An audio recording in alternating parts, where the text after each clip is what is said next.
अल्हम्दुलिल्लाह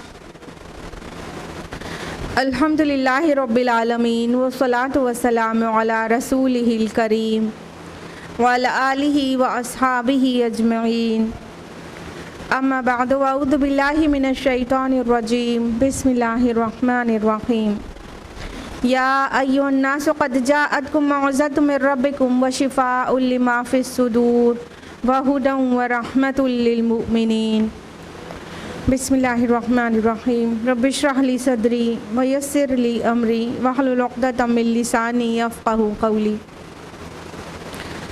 मेरी अज़ीज़ बहनों, आप सभी का दर्स कुरान मजीद में तहे दिल से खैर मक़दम है। अस्सलामु अलैकुम व रहमतुल्लाहि व बरकातुहू। कैसे आप सभी लोग? अल्हम्दुलिल्लाह। अल्लाह ताला करे आप सब अच्छी रहें, आप सब खुशहाल रहें। अल्लाह पाक आपकी हिफाजत करे दुनिया और आखिरत दोनों में, और आपको आखिरत में दुनिया के साथ कामयाबी अता करे, आमीन। तो कौन सी सूरा चल रही थी मेरे साथ? सूरा नूर। सूरा नूर की आय नंबर कहाँ तक लास्ट टाइम हुआ था? 40 ना। तो आज आयत नंबर 41 ऑनवर्ड्स जानेंगे। इससे पहले कि आयत में आप आयत नंबर 35 से लेके 40 तक ये सारी चीज़ जान चुके हैं कि अल्लाह ताला नूर है आसमान और ज़मीन का, और अल्लाह ताला ने क़ल्ब मोमिन में नूर ईमान की मिसाल दी है आयत नंबर 35 में। और फिर वो लोग जिनके दिल मुनव्वर हैं उस नूर से, नूर हिदायत से, नूर ईमान से, तो उनकी क्या सिफ़ात हैं उसको बयान किया गया कि वो कहाँ पाए जाते हैं आयत नंबर 36 में, और वो उनके शब रोज़ कैसे गुज़रते हैं, यानी कोई तिजारत और कोई भी वर्ल्डली अफेयर्स उन्हें गाफिल नहीं करते अल्लाह के ज़िक्र से और नमाज़ों से और इताए ज़का से। और ये अल्लाह ताला का उनके लिए बहुत बड़ा अज्र है जो उनको अल्लाह ताला मज़ीद नवाजेंगे रोज़े आखिरत। फिर एक तरफ मोमिन की मिसाल दी गई थी, तो दूसरी तरफ काफिर और उससे भी सख्त अल्लाह के इनकार करने वाले की मिसाल दी गई है। आयत नंबर 39 और 40 में एक की मिसाल शराब की सी है, उसके काफिर के यानी अल्लाह की बातें ना मानने वाले की मिसाल शराब की सी दी गई है कि दुनिया में जो कोई अच्छा काम उसने किया भी होगा तो इसकी रियलिटी ये है जैसे मिराज होता है, और सहरा में कोई शराब को देखकर पानी समझता है और जाता है तो कुछ भी हाथ नहीं आता।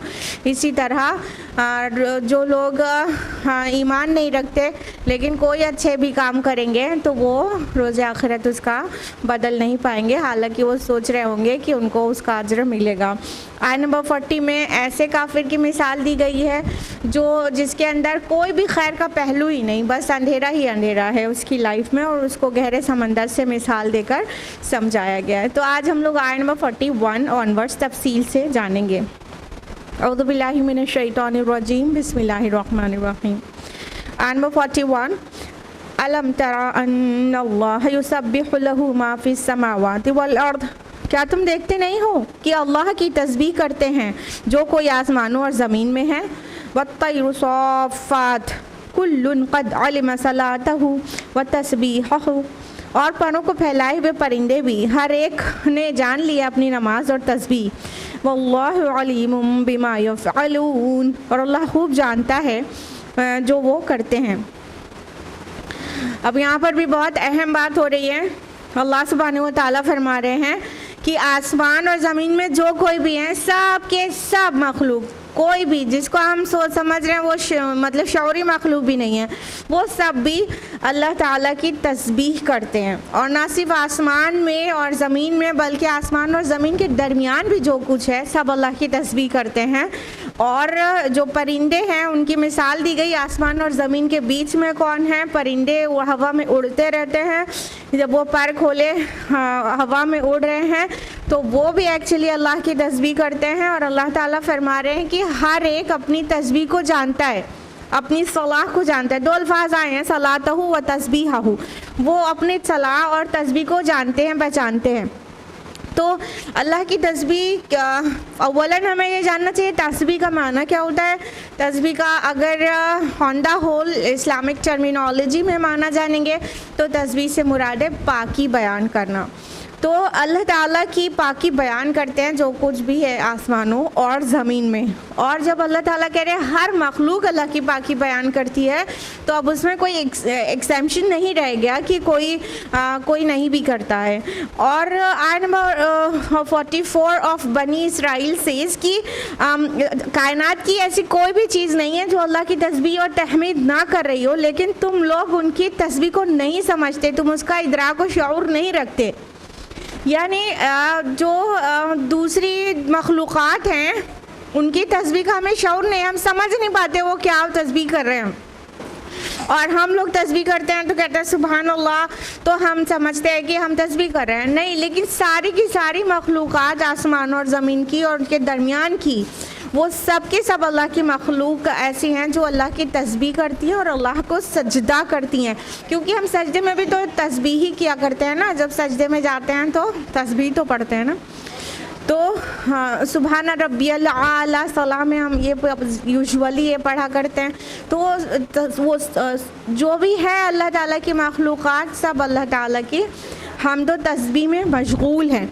जैसा कि सुलेमान अलैहिस्सलाम परिंदों की बात को समझ सकते थे, हम नहीं समझ सकते वो क्या कह रहे हैं। हमें बस उनकी एक समझ में आती है, वो चर्पिंग कर रहे हैं, लेकिन वो अल्लाह की तस्बीह करते हैं, हम नहीं समझ पाते हैं। उनको भी अल्लाह ने क़ुव्वत गोयाई दी है, हम नहीं समझ पाते हैं। हाँ, और जो चींटी की आवाज़ उनकी उसकी बात को सुलेमान अलैहिस्सलाम ने समझ लिया था, तो वो जान रहे हैं कि उनको अल्लाह ने एक एक्स्ट्रा इल्म दिया हुआ था, हम नहीं जानते।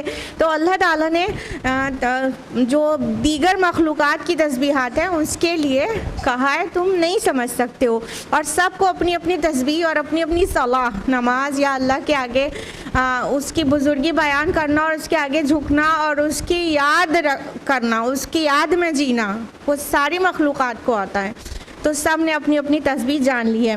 तो हमें भी चाहिए कि जब अल्लाह की दीगर मखलूक़ात, जिनको हम गैर शऊरी मखलूक कहते हैं, ये पहाड़, ये हवाएं, ये परिंदे, हम लोग को लगता है इनको शऊर नहीं है, जब ये करते हैं तो हमें बदरजा उला अल्लाह सुब्हानहू व तआला की तस्बीह और हम्द करना चाहिए, अपनी ज़िंदगी में उसको जगह देना चाहिए।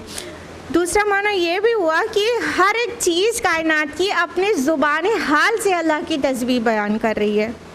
हाँ, जो जिस कद्र अल्लाह ताला ने परफेक्ट बनाया है, उनका परफेक्शन मतलब जो क्रिएशन है वो अपने आप में अपने क्रिएटर की तस्बीह कर रहा है कि how perfect I am, and definitely the creator is superb ना, कि कितना मतलब अल्लाह ताला की ज़ात कैसी अजीम है जिसने ऐसे परफेक्ट चीज़ों को बना दिया है और आउट ऑफ नथिंग बना दिया है। तो अल्लाह ताला फरमा रहे अल्लाह खूब जानता है जो वो करते हैं, यानी हाँ, कौन कितना अल्लाह ताला की याद में जीता और उसकी हम तो तस्बीह करता है, कौन नहीं करता है, अल्लाह ताला खूब अच्छी तरह से जानते हैं। आयत नंबर 42, वलिल्लाहि मुल्कुस समावाति वल अर्द वलिल्लाहिल मसीर, और अल्लाह ही के लिए है आसमानों और ज़मीन की बादशाही और अल्लाह ही की तरफ लौट जाना है। अब देखिए अल्लाह ताला, हाँ, ये जो परिंदों और ज़मीन आसमान की हर चीज़ों की मेंशनिंग कर रहे हैं, उसके बाद कह रहे हैं कि अल्लाह ही की है सब कुछ, जो कुछ आसमान और ज़मीन में है। यानी इनको जो तस्बीह सिखाई है या ये इनके अंदर जो परफेक्शन है या इनका जो भी फंक्शनिंग है या इनकी जो लाइफ स्टाइल है, ये सब कुछ अल्लाह ताला की सिखाई हुई है। ये सब अल्लाह की मखलूक हैं, अल्लाह ने इन्हें पैदा किया और इनको इतना मतलब हाँ खूबसूरत बनाया और इनको इतना परफेक्टली काम में लगा दिया। जो पिछली आया में आया तैर सौफात, तो जो परिंदे पर फैलाए हुए हैं, तो ये परिंदे पर कैसे फैला के उड़ते हैं, और कितने ही परिंदे हैं जो माइग्रेटरी बर्ड्स होते हैं ना, उनका माइग्रेशन जो है इतनी long journey, thousands and thousands of miles की जर्नी करते हैं। जैसे आर्कटिक टर्न है तो वो सबसे ज़्यादा लॉन्ग डिस्टेंस माइग्रेशन करता है। तो वो सब जो है वो किसने पैदा किया? अल्लाह ताला ने। अल्लाह ताला फरमा रहे हैं कि जो ज़मीन और आसमान की मिल्कियत अल्लाह ही की है, उसी की बादशाही है, उसी ने बनाया और पूरा कंट्रोल भी उसी के हाथ में है। और तो हम उसकी तस्बीह क्यों करें? रीज़न दिया जा रहा है तुमको पलटकर उसी की तरफ जाना है, सब के सब पलटोगे उसी की तरफ। तो जो हमारा मरजा है और जो हमारा जो मौला है, हम उधर जिधर हमें पलट के जाना है और जो हमारी पूरे ज़िंदगी में हमारी हेल्प करता है और हमें नरिश करता है, उसे उसकी हम तो तस्बीह ना करें तो फिर किसकी करें?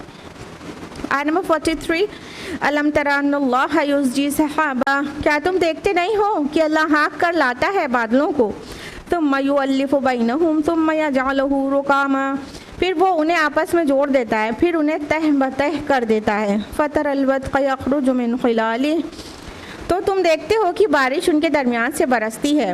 वयुनज़्ज़िलु मिनस समाइ मिन जिबालिन फ़ीहा मिन बरद, और अल्लाह आसमान से उसके अंदर के पहाड़ों से ओले बरसाता है। फ़युसीबु बिही मन यशा व यस्रिफ़ुहु अम्मन यशा, तो वो पहुंचाता है उन ओलों को जिस पर चाहता है और उसका रुख फेर देता है जिससे चाहता है। यकादु सना बरक़िही यज़हबु बिल अबसार, करीब है कि उसकी बिजली की कौंध लोगों की निगाहों को उचक ले जाए। अब ये आयत में बहुत साइंटिफिक बात कही जा रही है। इसके लिए मैं मॉडर्न मेट्रोलॉजी की तरफ पलटना चाहिए। अल्लाह ताला कह रहे हैं, क्या तुम देखते नहीं हो कि अल्लाह किस तरह बादलों को हाँक कर ले जाता है और तुम देखते हो बारिश उनके दरमियान से बरसती है। यानी ये क्लाउड फॉर्मेशन की पूरी बात को बहुत ब्रीफ में बहुत जामे तरीक़े से कहा जा रहा है कि किस तरह से क्लाउड्स का फॉर्मेशन होता है। आज साइंस डिफरेंट साइंस की ब्रांचेस एडवांस हो चुकी हैं और मेट्रोलॉजी वो ब्रांच ऑफ साइंस है जिसमें क्लाउड्स की स्टडी किया जाता है। तो आज मॉडर्न मेट्रोलॉजी को थोड़ा भी स्टडी करें, then we will get to know कि क्लाउड्स का फॉर्मेशन कैसे होता है। सिंपली ये तो सभी को पता है कि ओशन से, वाटर बॉडीज से पानी एवोपरेट होता है और ऊपर जाता है, वही बादल की शक्ल इख्तियार करते हैं। तो ये होता कैसे है? पहले तो सनलाइट से जो हीट प्रोड्यूस होती है उसके ऊपर से वाटर सरफेस से छोटे छोटे बुखारात की शक्ल में, एकदम स्मॉल ड्रॉपलेट्स ऑफ वाटर की शक्ल में पानी भाप बनकर पानी समंदर के सरफेस के ऊपर का पानी भाप बनकर ऊपर उड़ता है। जब ये ऊपर जाता है तो ये बहुत छोटे छोटे छोटे छोटे क्लाउड्स का फॉर्मेशन करता है। बहुत छोटे छोटे होते हैं साइज में, बड़ा सा नहीं हो जाता है एक बार में। ये जो छोटे छोटे क्लाउड्स हैं, ये जो भाप के से बने हुए हैं, ये क्यूमुलस क्लाउड्स कहलाते हैं। अगर ये छोटे छोटे बादल जो छोटे छोटे से टुकड़े या छोटी छोटी सी ड्रॉपलेट्स ऐसे पूरी फिजा में बिखरी पड़ी रहे तो बारिश कभी हो ही नहीं सके। फिर क्या होता है? अल्लाह ताला हवाओं को भेजते हैं और अल्लाह ताला की गाइडेड हवाएं उन्हें पर्टिकुलर डायरेक्शन में वो पुश करती है। तो क्लाउड जो छोटे छोटे हैं, जो क्यूमुलस क्लाउड्स कहलाते हैं, ये क्यूमुलस क्लाउड्स पुश होने लगते हैं, एक दूसरे के करीब आने लगते हैं और बाहम उल्फत दिखाकर वो यूनाइट हो जाते हैं। और इस तरह वो जो बादल है, क्यूमुलस क्लाउड्स यूनाइट होकर छोटे छोटे से वो एक बड़ा वाटर क्लाउड की बॉडी बनाते हैं, जिसको मेट्रोलॉजी टर्मिनोलॉजी में क्यूमुलोनिम्बस क्लाउड्स कहते हैं। ये क्यूमुलोनिम्बस क्लाउड्स जब इतने हेवी हो जाते हैं कि ये अब इंटैक्ट नहीं रह सकते, तो फिर वो गिरने लगते हैं स्मॉल ड्रॉपलेट्स की शक्ल में। इसको हम बारिश कहते हैं। और ये क्यूमुलोनिम्बस क्लाउड्स कितने हाई हो सकते हैं आप समझ लीजिए कि मेट्रोलॉजी टुडे एक मेट्रोलॉजी की बुक है, उसके अकॉर्डिंग ये क्यूमुलोनिम्बस क्लाउड्स 25,000 to 30,000 फीट तक ऊंचे हो सकते हैं। यानी 4.7 माइल्स टू 5.7 माइल्स की ऊंचाई इनकी हो जाती है, पहाड़ों की तरह। लिहाजा आगे लफ्ज़ आ रहा है जिबाल, पहाड़ों के लिए नहीं आ रहा है, बादलों के लिए आ रहा है। तो ये जो क्यूमुलोनिम्बस क्लाउड्स हैं इतने हाई हो जाते हैं और इनकी स्टेकिंग होती रहती है, यहाँ तक कि वो एक पहाड़ जैसे दिखने लगते हैं। नीचे से हम देखते हैं ज़मीन पर से तो नज़र नहीं आता बादल पहाड़ जैसे हैं, लेकिन आपने जब भी एयर में फ्लाई किया होगा तो आपने फ्लाइट से अपने देखा होगा कि पहाड़ जैसे बादल दिखते हैं। देखा है, कभी नोटिस किया है? क्लाउड जो है इतने हाई हो जाते हैं, बिल्कुल बिल्कुल पहाड़ों की तरह दिख रहे होते हैं। तो अल्लाह ताला आगे फरमाते हैं कि और अल्लाह आसमान से उनके अंदर पहाड़ों से ओले बरसाता है। यानी ये क्यूमुलोनिम्बस क्लाउड्स हैं, ये पहाड़ों की तरह दिखते हैं। और यहाँ पे हेल फॉर्मेशन कैसे होता है वो बताया जा रहा है कि ओले कैसे बरसते हैं। ये क्यूमुलोनिम्बस क्लाउड्स जो हैं वो जब बहुत कूलर रीजन की तरफ पुश हो जाते हैं, बहुत ठंडे इलाकों में, तो उसमें मतलब बर्फ़ का हेल का फॉर्मेशन हो जाता है, ओलों का। ठीक है, तो ये ओले जो होते हैं ये क्लाउड बॉडी के नीचे की तरफ सेट होते हैं और वो नेगेटिवली चार्ज्ड होते हैं। और वो नेगेटिवली चार्ज होने की वजह से ज़मीन जो है वो पॉजिटिवली जो चार्ज्ड आयंस होते हैं उसको अट्रैक्ट करते हैं। उसी को हम कहते हैं बिजली गिर रही है। आगे देखिए, उसको आगे फ़ौरन ही लाइटनिंग का जिक्र आ रहा है कि और वो पहुंचाता है उन ओलों को जिस पर चाहता है, रुख फेर देता है जिसको चाहता है, और करीब है कि उसकी बिजली की कौन निगाहों को खैरा कर दे।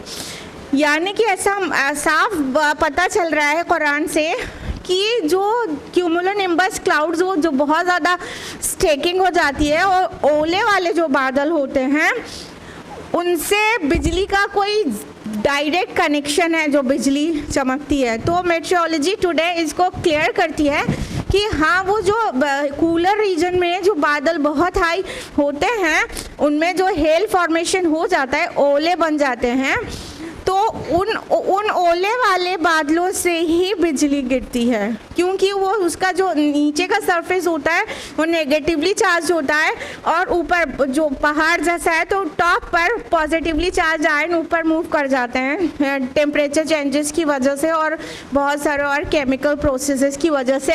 तो वो नेगेटिवली चार्ज आयन अट्रैक्ट होते हैं जब अर्थ की तरफ, पॉजिटिवली चार्ज आयन की तरफ, तो वो जो गिरती है नेगेटिव आयंस, तो क्या होता है, उसको हम कहते हैं बिजली गिर गई। और एवरी सेकेंड बहुत जगह पे बिजली गिर रही होती है वर्ल्ड में, बहुत सारे इलाकों में। तो अल्लाह ताला फरमा रहे हैं कि जिसकी तरफ अल्लाह चाहता है वो बिजली गिरा देता है और जिसको चाहता है महफूज कर देता है। और आपने अक्सर ही न्यूज़पेपर में पढ़ा होगा, ऐसे भी अपने बड़ों से सुना होगा और कहीं कहीं देखा होगा कि एक खेत वही बिजली गिरी और जल गया और बगल वाला बिल्कुल महफूज है, उसका एक जो है बाली, एक वो उसकी बाली भी, एक स्पाइक भी डैमेज नहीं हुई। तो ये अल्लाह ताला की मर्ज़ी है कि किसको डैमेज करना है, किसको महफूज करना है। तो इस तरह अल्लाह ताला जब बिजली गिरा देते हैं तो जिस पर चाहते हैं गिरा देते हैं, जिसको चाहते हैं महफूज रख देते हैं। और हाँ, कहते हैं कि बिजली की चमक निगाहों को खैरा किए देती है। यानी अगर इंसान को बिजली इंसान के करीब गिर जाए तो वो जो नेगेटिव आयंस होते हैं वो आंखों की रोशनी ले जा सकते हैं, इंसान ब्लाइंड हो जाए। तो इतना उसके अंदर जो है मतलब वो इंटेंसिटी होती है। तो ये बिजली से डर भी लगता ही है ना। तो कितने सारे इसमें साइंटिफिक फैक्ट्स छुपे हुए हैं जो अब जो मेट्रोलॉजी है ये मॉडर्न ब्रांच ऑफ साइंस है। अब we are getting to know all these details, but earlier 14,500 years ago nobody was aware of these facts। तो अल्लाह ताला जो खालिक है भला वो ही ना जाने। तो ये कलाम है खालिक का, तो बता रहे खालिक कितने ग्रेट डिटेल में, साइंस तो उसका अपना वर्क है। आयत नंबर 44, युक़ल्लिबुल्लाहु लैल वन्नहार इन्न फ़ी ज़ालिका लइब्रतन लिउलिल अबसार। अल्लाह बदलता बदलता रहता है रात और दिन को, यकीनन उसमें इबरत का सामान है आँखों वालों के लिए।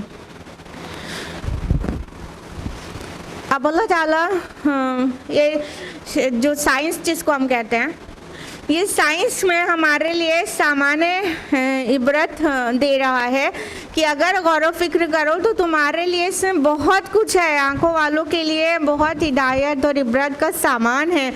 रात और दिन के आने जाने पे अगर इंसान गौर कर ले तो कितना अल्लाह ताला की शान खलाकी को पहचान जाए, लेकिन हम गौर नहीं करते। अल्लाह ताला चाहता है कि हम गौर करें कि अल्लाह पाक फरमा रहे रात और दिन को अल्लाह ताला अदलता बदलता रहता है। कैसे आता है? जैसे स्विच ओवर से रात आ जाती, स्विच ओवर से दिन आ जाता है, ऐसा होता है क्या? जैसे हम स्विच ऑन करते हैं तो लाइट ऑन हो जाती है और ऑफ करते हैं तो अंधेरा हो जाता है, ऐसे रात और दिन आता है क्या?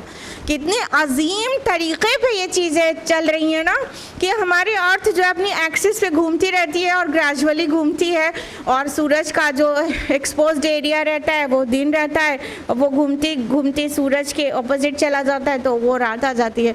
कितने मतलब खलाई जो है, जो वो सारे के सारे सेलेस्टियल बॉडीज़ हैं वो कितना परफेक्टली अपने फंक्शन में है, एक रत्ती बराबर का भी नक्स आए बगैर।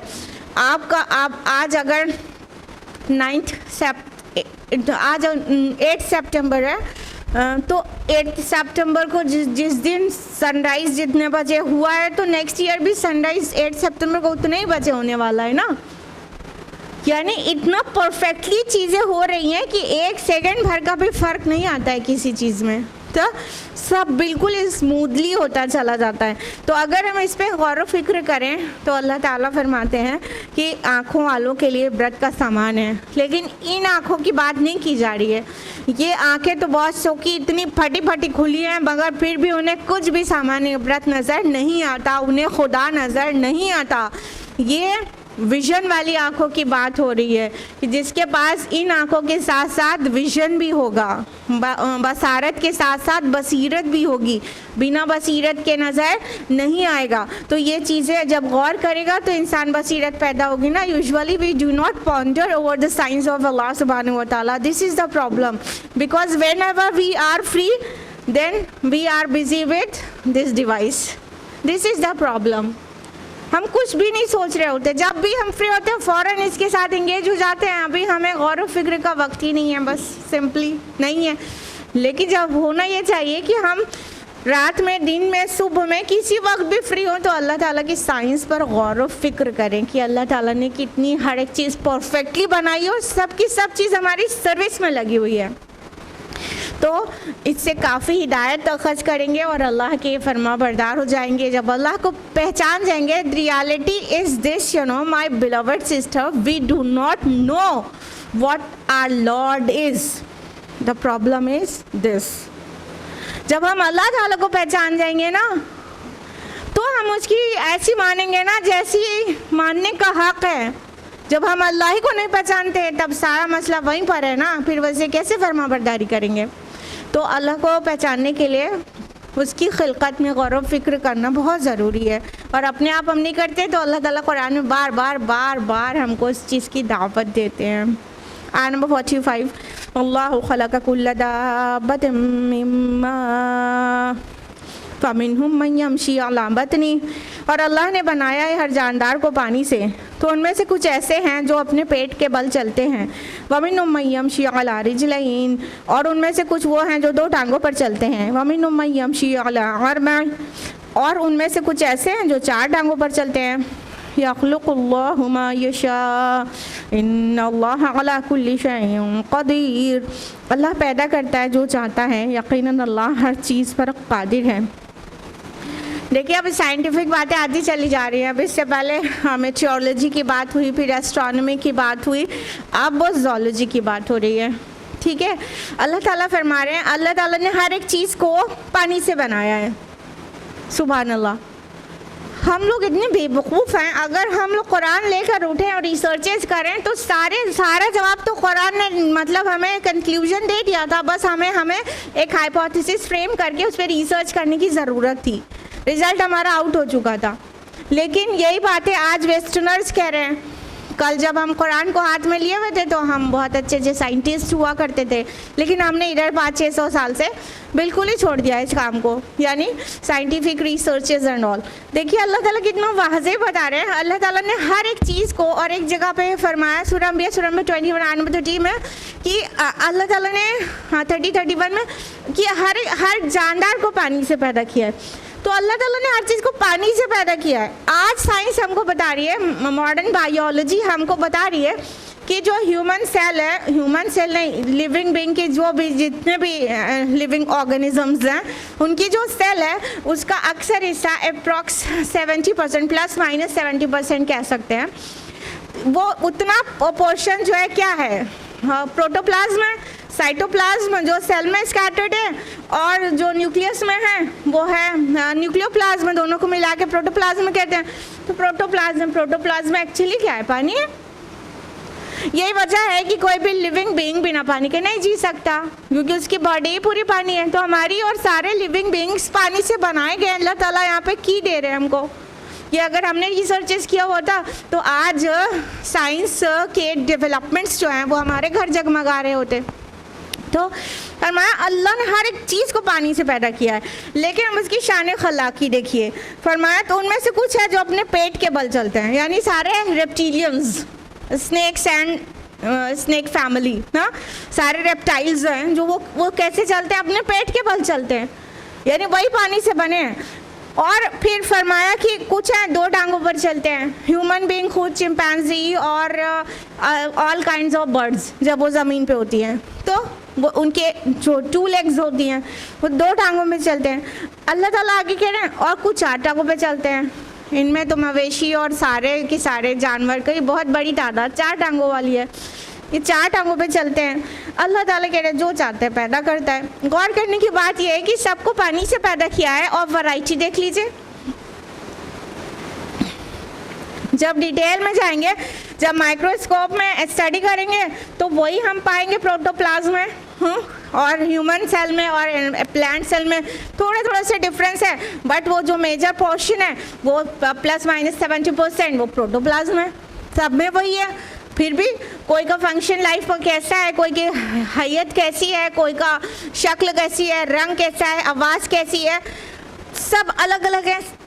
कोई 2 टांगों पे चल रहा है, कोई पेट पर चल रहा है, कोई 4 टांगों पे चल रहा है, सुभान अल्लाह, कोई उड़ रहा है। तो अल्लाह ताला ने पानी से ही सबको पैदा किया और कितनी वैरायटी में पैदा कर दिया, सुभान अल्लाह। क्या हम गौर नहीं करते? जब अल्लाह पाक अलम तरा कहता है तो इसका क्या मतलब होता है? क्या तुम देखते नहीं? और ये देखने का मतलब ऑब्जर्व करना होता है। क्या तुम ऑब्जर्व नहीं करते? क्या तुम पॉन्डर नहीं करते? ज़रा भी गौर फिक्र नहीं करते? ज़रा भी देखो तो पता चलेगा कि पैदा उसी तरह की चीज़ों से हुआ, और सेल के अंदर सबका वही है, फिर बाहर की सबकी इतना सबका तरीक़ा अलग अलग है, सबके जीने का अंदाज़ और सबका फूड और सबका नरिशमेंट अलग तरह से मिलता है। क्या तुम गौर नहीं करते? अल्लाह ताला फरमा रहे, अल्लाह ताला हर चीज़ पे कादिर है, वो जो चाहे पैदा करता है, सुभान अल्लाह। अभी तो हम इतनी सी अर्थ जो खला में उसकी कोई वजूद तक नहीं कह सकते हैं, इतनी छोटी सी अर्थ है, उसके ही एनिमल्स और उसके ही क्रिएशन पे की बात कर रहे हैं। वरना अल्लाह ताला ने खला में और कहाँ कहाँ, जिनको हम एलियन कहते हैं, एलियंस पैदा कर रखे हैं, वो कैसे कैसे हैं वो तो बस अल्लाह पाक ही जाने। आसमानों में कौन कौन सी मखलूक है, हम लोग सिर्फ फरिश्तों के बारे में जानते हैं, देखा उनको भी नहीं है, सिर्फ जानते हैं, और कौन कौन सी मखलूक है आसमानों में हमको नहीं पता। तो कितनी चीज़ें तो हमें नहीं पता, तुमको बहुत थोड़ा इल्म दिया गया है। इस थोड़े इल्म में भी तुम अगर इतने पे भी पॉन्डर कर लो तो तुम्हें अपनी राह अपने से निकाल लोगे। और ये जो हिदायत की किताब तुम्हारे पास आ गई, तुम्हारी ये दोनों चीज़ें, तुम्हारा गौर फिक्र और ये किताबुल्लाह मिलकर तुमको सीधा जन्नत तक ले जाएगा, लेकिन हम गौर नहीं करते। आयत नंबर 46, लक़द अंज़लना आयातिन मुबय्यिनात अल्लाहु यहदी मन यशाअ इला सिरातिन मुस्तक़ीम। हमने नाजिल कर दी हैं रोशन आयात, और अल्लाह हिदायत देता है जिसको चाहता है सीधे रास्ते की तरफ। देखा, कंक्लूजन वही निकला कि हमने जो रोशन आयात नाजिल कर दी हैं, देखिए आयात ये किताबुल्लाह की एक एक यूनिट्स भी हैं आयात, और आयात पूरी दुनिया कायनात पूरे यूनिवर्स में बिखरी हुई साइंस भी है ना आयात, क्योंकि आयत में साइन ही होता है, निशानी। तो अल्लाह ताला ने अपनी निशानियाँ तो पूरी कायनात में बिखरा के छोड़ी हैं, और जो चाहता है उससे हिदायत हासिल कर लेता है। जब अल्लाह ताला अपनी तरफ मंसूब कर रहा है, अल्लाह हिदायत देता है जिसको चाहता है सीधे रास्ते की, तो अल्लाह किसको हिदायत देता है? अब आप लोग की बारी बोलने की, अल्लाह किसको हिदायत देता है? हाँ बिल्कुल, एग्जैक्टली, विदाउट एनी डाउट, जो हिदायत का तालिब होता है हिदायत अल्लाह उसी को देता है, और जो हिदायत की कोई ख्वाहिश और तलब ही न रखे उसको ठूस के हिदायत अल्लाह ताला नहीं देता। वल्लाहु ला यहदिल कौमल फासिकीन, अल्लाह ताला फासिकों को हिदायत नहीं देता। जिसको हिदायत की तलब ही ना हो, दुनिया परस्ती मादा परस्ती उसका मकसद हयात हो, ऐसे को ठूस के हिदायत नहीं मिलती। जैसे बैठे रहते हैं कहते हैं जब अल्लाह हिदायत देगा तो हम भी सुधर जाएंगे, तो वो दिन कभी भी नहीं आएगा। हिदायत हर उसको मिलती है जो चाहता है कि काश मेरा रब मुझे हिदायत दे दे, मेरे अल्लाह मेरे को हिदायत दे दे, वो दुआएं करता है तो अल्लाह ताला उसे हिदायत दे देता है। आयत नंबर 47, वयक़ूलूना आमन्ना बिल्लाहि व बिर्रसूलि व अतअना, और कुछ लोग वो भी हैं जो कहते हैं हम ईमान लाए अल्लाह और रसूल पर और हमने इताअत कबूल की। सुम्मा यतवल्ला फ़रीक़ुम मिनहुम मिन बअद ज़ालिक, फिर उसके बाद उनमें एक फ़रीक पीठ फेर कर चला जाता है। वमा उलाइका बिल मुमिनीन, और ये लोग दर हकीकत मोमिन नहीं हैं। ये किन की बात हो रही है? जल्दी बताइए। कुछ लोग ऐसे हैं जो कहते हैं हम ईमान ले आए लेकिन वो मोमिन नहीं हैं। किसकी? बिल्कुल मुनाफिकीन की बात हो रही है। ये सूरा बहुत सारी सूरतों के बाद, सूरा यूनुस से सूरा मोमिनून तक के बाद, मक्की सूरतों के तवील सिलसिले के बाद ये सूरा मदनी सूरा है।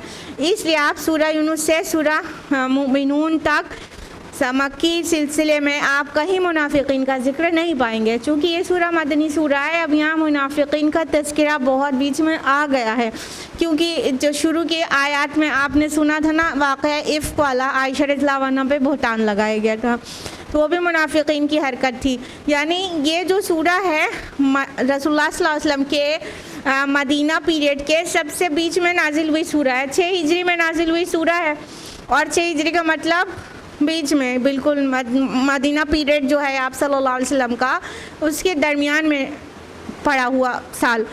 तो उस वक्त मुनाफिकीन की जो चालें साजिशें और उनकी हरकतें एक्टिविटीज़ जो थी ना बहुत ज़्यादा पीक पर थी।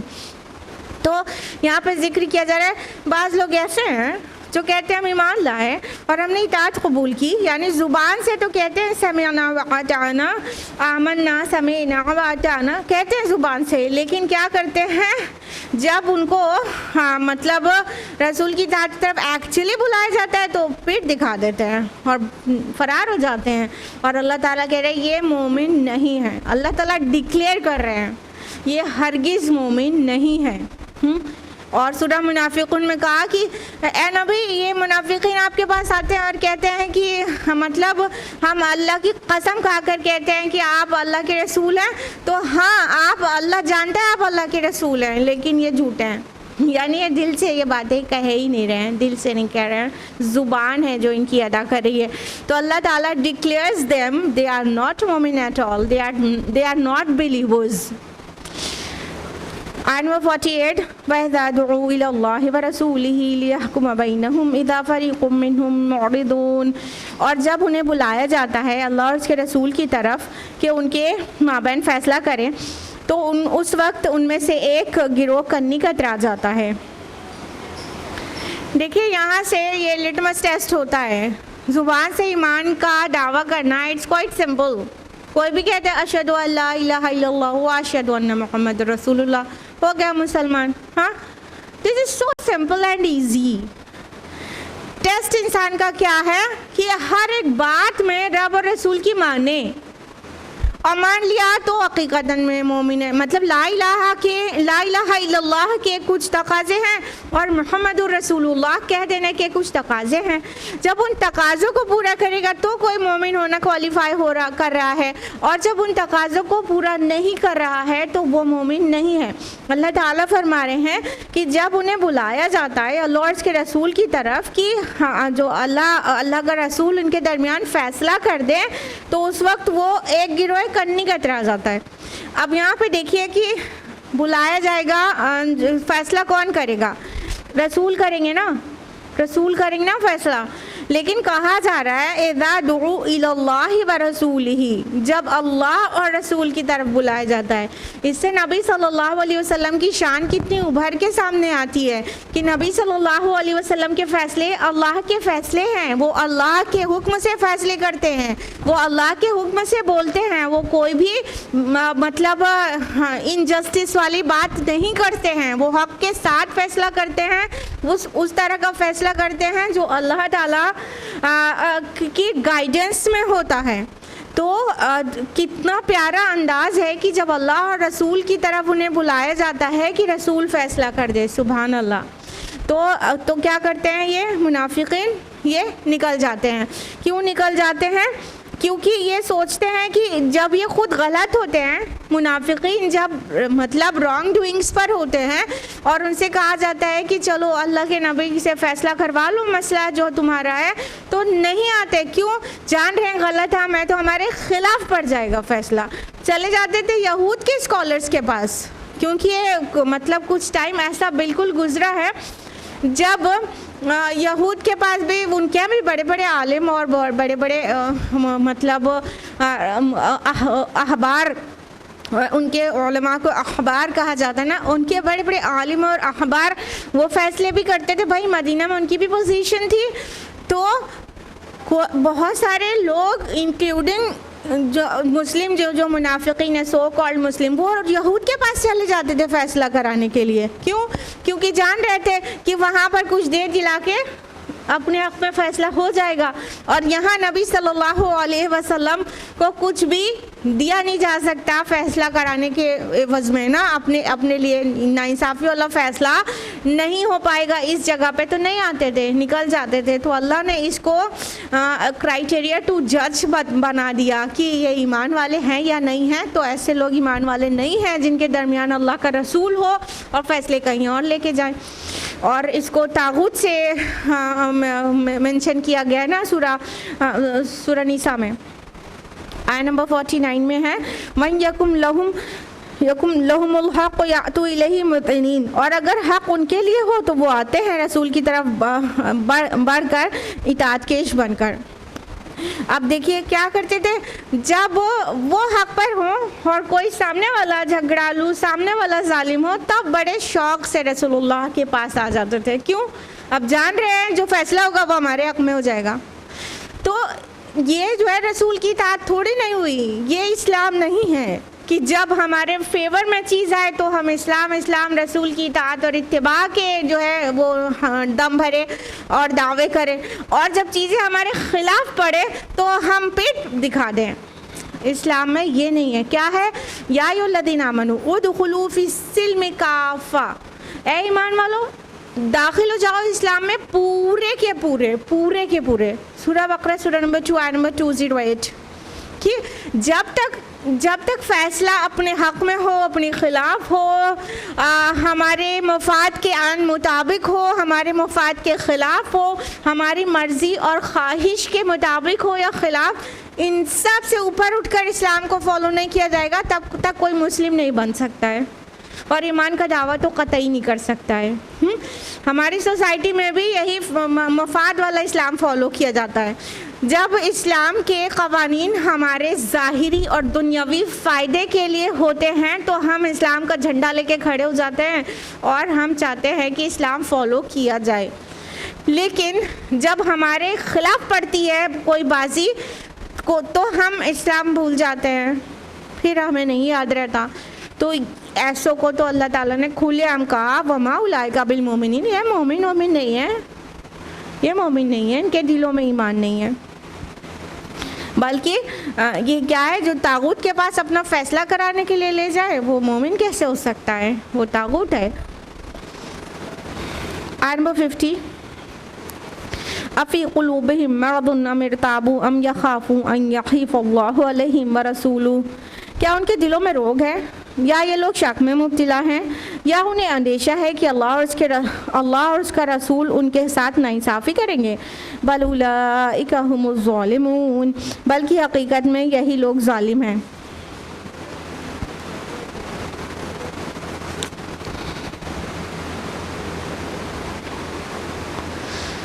अल्लाह ताला आगे फरमा रहे हैं,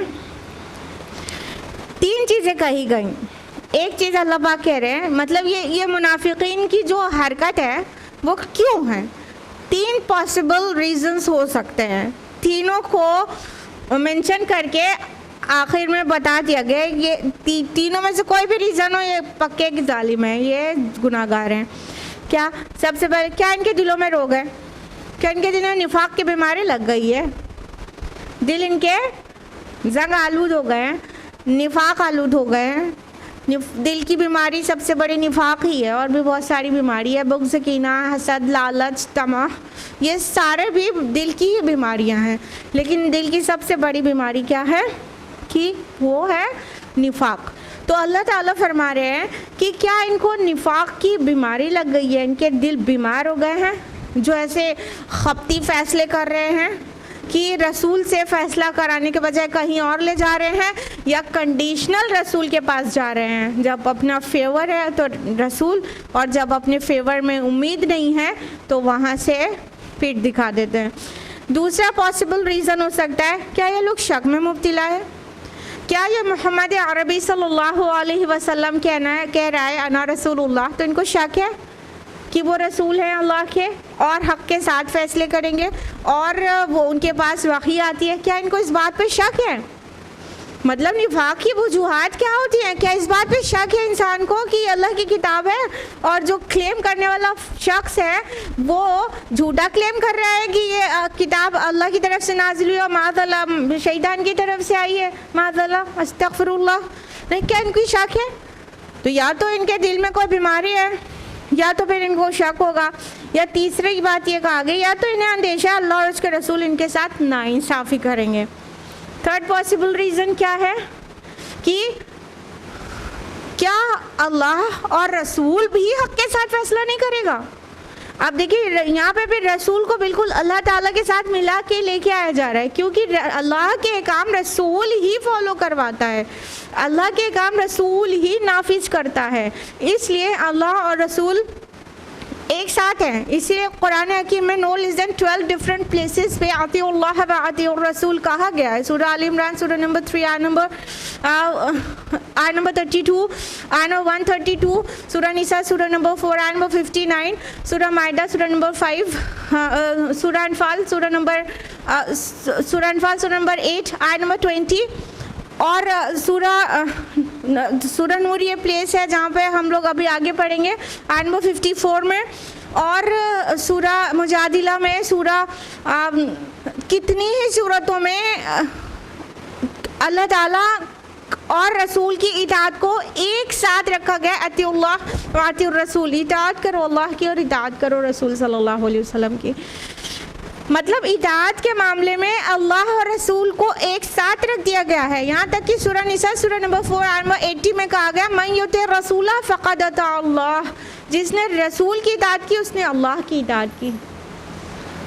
इस दर्जे में, क्योंकि रसूल अल्लाह ताला के सारे कमांडमेंट्स जो हैं वो रसूल के ज़रिए ही नाफिज होंगे, लिहाजा रसूल की इताअत एक्चुअली अल्लाह की ही इताअत है। और ये बात आगे बढ़ती चली जाएगी। रसूल क्या कोई मुत्तबी जो कि किसी दीनी जमात का सरबराह हो, दीनी जमात का अमीर हो, उसकी इताअत भी आम लोगों के लिए वैसे ही फ़र्ज़ होगी जैसे रसूल की इताअत होगी।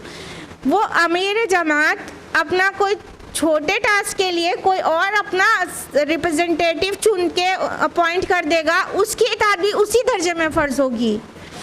Until unless they are asking everything compatible to Quran and Sunnah, जब तक रब और रसूल के मुताबिक हुक्म दिया जाता रहेगा उनकी इताअत भी उसी दर्जे की फ़र्ज़ होगी, क्योंकि अल्लाह के रसूल ने इसको वाज़ेह किया है कि जिसने मेरे अमीर की इताअत की उसने मेरी इताअत की, और जिसने मेरी इताअत की उसने अल्लाह की इताअत की।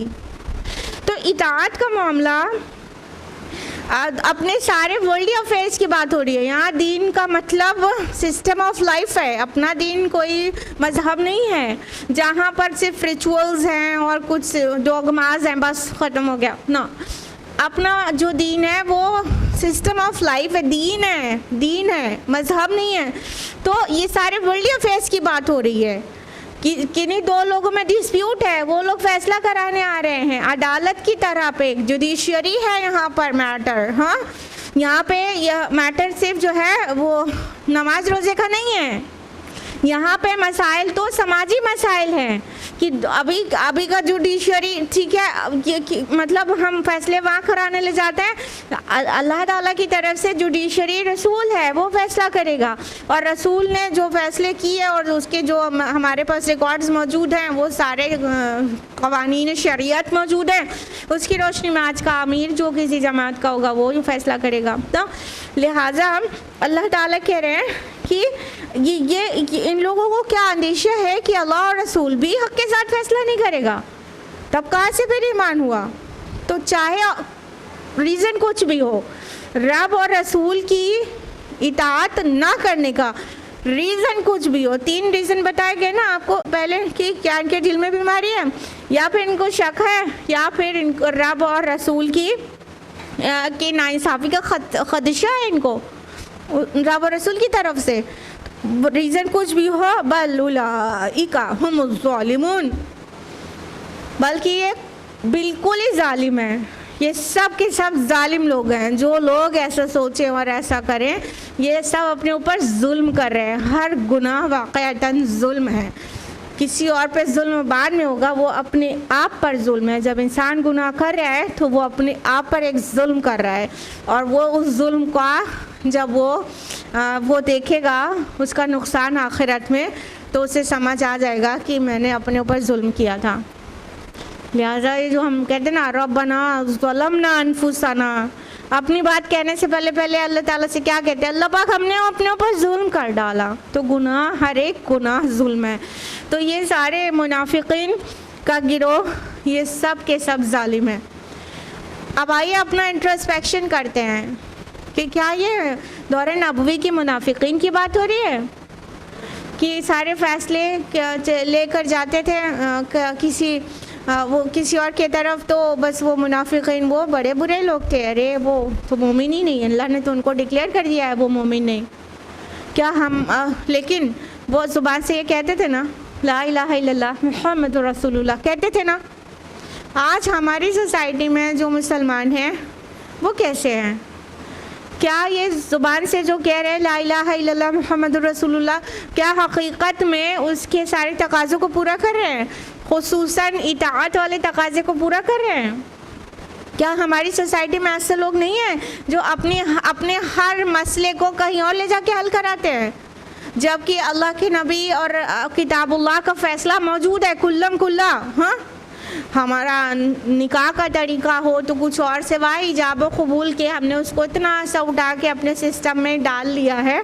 हमारा निकाह का सिस्टम कुछ और है, मतलब उससे पहले जो हम लड़की और लड़के को देखते हैं उसका सिस्टम कुछ और है। हाँ, यहाँ बिरादरीवाद का कोई तस्वुर नहीं था। अल्लाह और रसूल के फ़ैसले के हिसाब में हमारे फ़ैसले बिरादरी के हिसाब से होते हैं। और कोई भी घर में छोटे मोटे डिस्प्यूट्स भी होते हैं तो देखा ये जाता है कि हमारा करीबी कौन है, दूरी कौन है। अम्मी करीबी हैं तो भाभी दूरी हैं, तो हम किसका फेवर करेंगे? अम्मी का करेंगे। सुभान अल्लाह, क्या रब और रसूल का फैसला कभी ऐसा हुआ करता है? रब और रसूल तो इंसाफ के साथ फैसले करते हैं। सारे हमारे पास पूरा कॉन्स्टिट्यूशन मौजूद है कुरान हकीम की शक्ल में। रसूलुल्लाह सल्लल्लाहु अलैहि वसल्लम ने उसे कैसे किया वो पूरे रिकॉर्ड हमारे अहादीस में मौजूद है। हाँ, क्या हमारे रसूल ने कुछ इस तरह से फैसले किए कि कौन करीब है तो उसके फेवर में जाना चाहिए फैसला, और कौन दूर दूर का रिश्तेदार है या अपना कुछ लगता ही नहीं है तो उसके खिलाफ जा सकता है फैसला? कोई मसला नहीं है। बल्कि अल्लाह के रसूल सल्लल्लाहु अलैहि वसल्लम इस पर बहुत बहुत बहुत गज़बनाक हुए कि सिफारिश को दखल दिया जाए। आपको मुमकिन तौर पर वो इंसिडेंट पता होगा कि जब फातिमा बिन्त असवद ने चोरी की थी तो हाँ, लोगों ने, क्योंकि बड़ी औरत थी, ख़ानदानी औरत थी, बहुत अमीर औरत थी, तो लोगों ने वो उसामा इब्न ज़ैद को कह सुन के तैयार किया कि जाओ अल्लाह के रसूल से थोड़ी सिफारिश करो कि हाथ कटने की सज़ा ना दें। तो जब उसामा इब्न ज़ैद रज़ियल्लाहु अन्हु रसूलुल्लाह सल्लल्लाहु अलैहि वसल्लम के पास सिफारिश लेकर आए तो अल्लाह के रसूल गज़बनाक हो गए और गुस्से से बोला कि उसामा, तुम अल्लाह के हुक्म में सिफारिश को दखल देते हो। और अल्लाह के नबी सल्लल्लाहु अलैहि वसल्लम ने फरमाया कि लोगों, तुमसे पहले की कौमें इसलिए बर्बाद हो गई क्योंकि जब उनका कोई गरीब और कमज़ोर चोरी करता था तो उसको सज़ा देते थे, और जब उनका कोई नामवर और बड़ा इंसान चोरी करता था तो उसे सज़ा नहीं दिया करते थे। और जान लो कि अगर फातिमा बिन्त असवद की जगह फातिमा बिन्त मोहम्मद भी होती सल्लल्लाहु अलैहि वसल्लम तो मैं उनके हाथ काट देता। ये हमारे रसूल का फैसला था। क्या आज हमारे घरों में ये चीज़ इम्प्लीमेंटेड है? तो अल्लाह ताला तो ऐसे कर ममा उलाइका बिल मोमिनीन है। ये तो कोई मोमिन ही नहीं है, ये ज़ुबानी दावे का नाम नहीं है इस्लाम।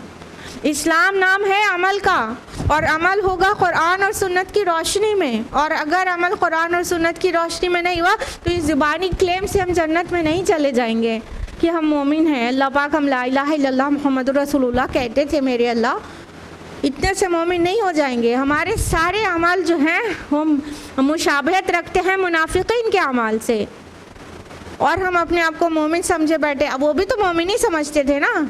मुनाफिक थोड़ी, जो शौरी मुनाफिक को तो अलग बात है, वरना गैर शौरी मुनाफिक थोड़ी समझता रहता है कि वो मोमिन नहीं है। वो तो मोमिन समझता रहता है और एकदम गायब रहता है कि अपना तो बेड़ा पार हो जाएगा, लेकिन उसके आमाल मोमिन जैसे नहीं होते, लिहाजा वो मुनाफिक करार पाएगा रोज़ी आखिरत।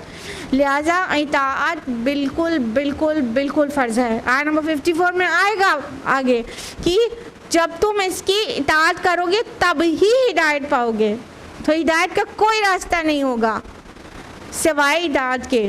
और आज इनकार हदीस का फितना भी जो चल पड़ा है ना, तो वो भी बहुत बहुत ख़तरनाक चीज़ है।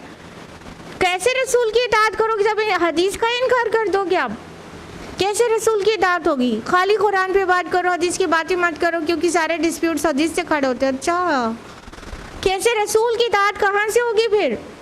और अल्लाह ताला 12-12 दफ़े क्यों कह रहा है कि आतिउल्लाह व आतिउर रसूल, इताअत करो अल्लाह की और इताअत करो रसूल की? ये बहुत संगीन मसला है। तो हमें चेक करना चाहिए अपने अपने आप को कि हम कहाँ स्टैंड कर रहे हैं। हम अपने रब और रसूल की इताअत अनकंडीशनल करते हैं कि नहीं? कंडीशन किसके साथ है? रब और रसूल के बाद अगर कोई है उलिल अम्र तो कंडीशन तब लगाई गई है। सूरह निसा में बात बहुत वाज़ेह है। सूरह निसा सूरह नंबर 4 नंबर 59, या अय्युहल्लज़ीना आमनू अतिउल्लाह व अतिउर रसूल, ए ईमान वालो इताअत करो अल्लाह की और रसूल की। कहीं कोई कंडीशन नहीं है। व उलिल अम्र मिनकुम, और अपने में से साहिब अम्र लोगों की। फ़इन तनाज़अतुम फ़ी शै फरुद्दूहु इलल्लाहि वर रसूल, और अगर तुम आपस में इख्तिलाफ करो। देखिए, उलिल अम्र जब कह दिया गया, जब यानी गैर रसूल को शामिल कर लिया गया, उसकी भी इताअत करो, तो अब कोई ना कोई डिस्प्यूट हो सकता है ना। तो फ़इन तनाज़अतुम फ़ी शै, जब तुम कोई भी डिस्प्यूट करो, कॉन्फ्लिक्ट करो आपस में किसी भी मसले में, फरुद्दूहु इलल्लाहि वर रसूल, तो लौटा दो उसे अल्लाह और उसके रसूल की तरफ, यानी फिर वही अनकंडीशनल इताअत की तरफ पलट दो। रब और रसूल के बताए तरीके पे अमल करो, खलास। यानी किसी गैर रसूल की इताअत तब तक करोगे जब तक वो रब और रसूल के मुताबिक चल रहा है। जब रब और रसूल के ख़िलाफ़ हुक्म दे, नहीं करो इताअत और पलट जाओ रब और रसूल की तरफ। ये है।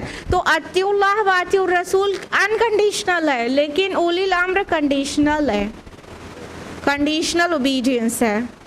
लेकिन अल्लाह और रसूल की ओबीडियंस अनकंडीशनल है। लेकिन हमारी सोसाइटी में ये इम्प्लीमेंटेड नहीं नज़र आता, हर जगह नाइंसाफ़ी है। And you know there would be no peace without justice. हम लोग अमन चाहते हैं ना, अमन कैसे होगा जब हमारे घरों में, हमारे समाज में इंसाफ नहीं है। इंसाफ का क़याम, अमन का क़याम इंसाफ के बगैर मुमकिन ही नहीं है। There is no way to achieve peace without justice. It's absolutely vain, it's absolutely impossible. चाहे वो सोसाइटी हो, चाहे वो फैमिली हो, अगर उसमें इंसाफ होगा तभी अमन होगा। और इंसाफ नहीं होगा, बहू और बेटी में फ़र्क किया जाता रहेगा, और बहू के लिए कुछ पसंद किया जाए, बेटी के लिए कुछ, तो वहाँ अमन नहीं हो सकता है। हम चाहे घरों के अमन को मिस करते हों, चाहे समाज के, हर जगह नाइंसाफ़ी कार फरमा है इस वजह से। तो रब और रसूल की इताअत करो, इंसाफ कायम हो जाएगा। अनकंडीशनल इताअत करनी होगी रसूल की, अनकंडीशनल, चाहे वो तुम्हारे अपने खिलाफ हो, चाहे तुम्हारे वालिदैन के, चाहे तुम्हारे रिश्तेदार अजीज़ के। सूरह निसा सूरह नंबर 4 नंबर 35 में वाज़ेह कहा गया है, इंसाफ के मामले में माँ को नहीं देखेगा इंसान, वालिद को नहीं देखेगा, औलाद को नहीं देखेगा। हक बात अपने अपनों के अगेंस्ट जा रही है तो बोलेगा। जब तक ये हमारे समाज में नहीं आएगा तब तक अमन नहीं कायम हो सकता, और जब तक ये घरों में नहीं होगा तब तक सोसाइटी में कहाँ से आ जाएगा। हमें अपने नफ्स पे ये चीज़ वो करनी होगी, नाफिज करनी होगी, फिर अपने फैमिली में नाफिज करनी होगी, और उसी का रिफ्लेक्शन सोसाइटी में आएगा, फिर सोसाइटी में नाफिज करनी होगी। तो अगर हम अमन से जीना चाहते हैं तो रसूल की इताअत करें, और ये कुरानिक कॉन्स्टिट्यूशन को कॉन्स्टिट्यूशन बनाएं, तब जाके अमन कायम हो पाएगा। तो अल्लाह ताला मुनाफिकीन को मतलब बिल्कुल भी मोमिन नहीं कह रहे, और सबसे ज़्यादा सख्त सज़ा है मुनाफिकीन की। फरमाया सूरह निसा सूरह नंबर 4 आयत नंबर 45 में, आयत नंबर 145 में फरमाया कि इन्नल मुनाफिकीन फ़ी दरकिल अस्फली मिनन नार, कि मुनाफिकीन जहन्नम के सबसे निचले तबके में हैं। यानी अल्लाह ताला मुशरिकीन से, कुफार से, एथियस्ट से सबसे ज़्यादा नाराज़ मुनाफिकीन से है। उतना इन लोगों से नाराज़ नहीं है जो कहते हैं देयर इज़ नो गॉड, उनसे ज़्यादा नाराज़ है जो कहते हैं हम ईमान लाए, दिन में ईमान नहीं है और इताअत रसूल की नहीं है अमल में, उससे ज़्यादा नाराज़ है अल्लाह ताला। सबसे ज़्यादा इनसे नाराज़ है। ये आस्तीन के सांप हैं, और आज हर घरों में आस्तीन के सांप हैं, इस्लाम के सपोले हर घर में यही है। तो गौर करने की ज़रूरत है, और सुनने सुनाने गैदर होने का शौक़ है, अल्लाह ताला उसे कबूल करे, लेकिन इस कुरान को अपने नफूस पे नाफिज करें। फ़र्क आना चाहिए घर के अंदर के माहौल में, तो ये सुनने सुनाने का कोई फ़ायदा है इंशाअल्लाह। आज के लिए इतना ही। अल्लाह ताला से दुआ है कि वो हम सबको तौफीक दे कि हम इंसाफ पसंद हो जाएं और कुरानिक हुक्म को अपने ज़ात पर, अपने फैमिली पर और सोसाइटी पर नाफिज करें। आमीन या रब्बल आलमीन। व आखिरु दावाना अनिल हम्दुलिल्लाहि रब्बिल आलमीन। वस्सलामु अलैकुम व रहमतुल्लाहि व बरकातुहू।